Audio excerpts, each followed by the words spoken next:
ఇక bulletin update చూద్దాం. తెలంగాణ రాష్ట్ర సాధనకై చావో రేవో అంటూ కేసీఆర్ ఆమరణ దీక్షకు కరీంనగర్లోని ఉత్తర తెలంగాణ భవన్ నుంచి బయలుదేరి ఆల్గునూరు చౌరస్తాలో అరెస్ట్ అయిన రోజు నవంబర్ 29 అని, ఈసారి దీక్షా దివస్ను పెద్ద ఎత్తున నిర్వహించాలని బీఆర్ఎస్ నిర్ణయించింది.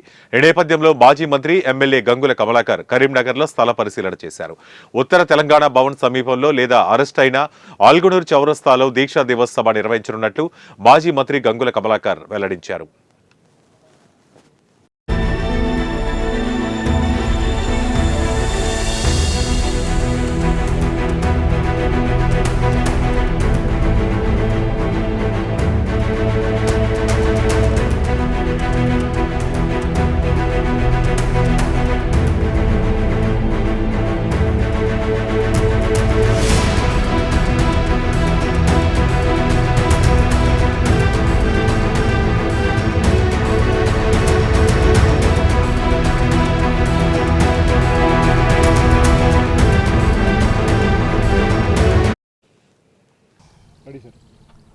తెలంగాణ రాష్ట్రం ఏర్పాటు కోసం గత 50-60 సంవత్సరాల కొట్లాడి కూడా ఎవరితోటి కాకుండా రాజకీయ నాయకులు వారి స్వలాభం కోసము తెలంగాణ ఉద్యమాన్ని వాడుకున్న పరిస్థితి ఒకప్పుడు చూసినాం మనం.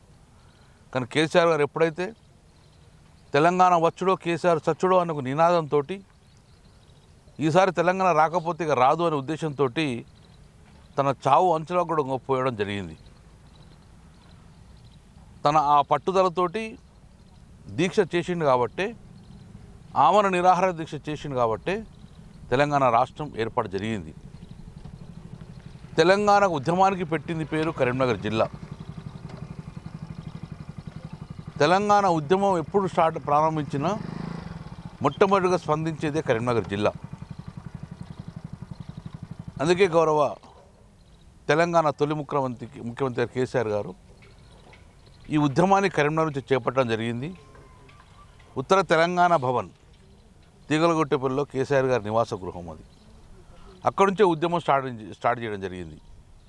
అందుకే నవంబర్ 29న 2009 ఆ రోజు కేసీఆర్ చచ్చుడో తెలంగాణ వచ్చుడో అని కేసీఆర్ అమర నిరాహార దీక్ష కోసం వెళ్ళిన కేసీఆర్ గారు తీగల నుంచి వెళ్ళ జరిగింది. ఈ లిమిట్ కూడా తీగలగుట్టేపల్లికి వస్తుంది. అక్కడ నుంచి అల్గునూరు చౌరస్తాలో అరెస్ట్ చేయడం జరిగింది. అక్కడ నుంచి మలుపు తిరిగి తెలంగాణ రాష్ట్రం ఏర్పాటు జరిగింది. అందుకే ఈరోజు దివస్గా మనం ప్రకటించుకోవడం జరిగింది. అందుకే ఈసారి దీక్షా దివస్ దినాన్ని కరీంనగర్ నగరంలో అల్గునూరు చౌరస్తాలో వారు అరెస్ట్ అయ్యారు కాబట్టి కరీంనగర్ నగరంలోనే దీక్షా దివస్ చేయడం అని చెప్పి పార్టీ నిర్ణయం జరిగింది.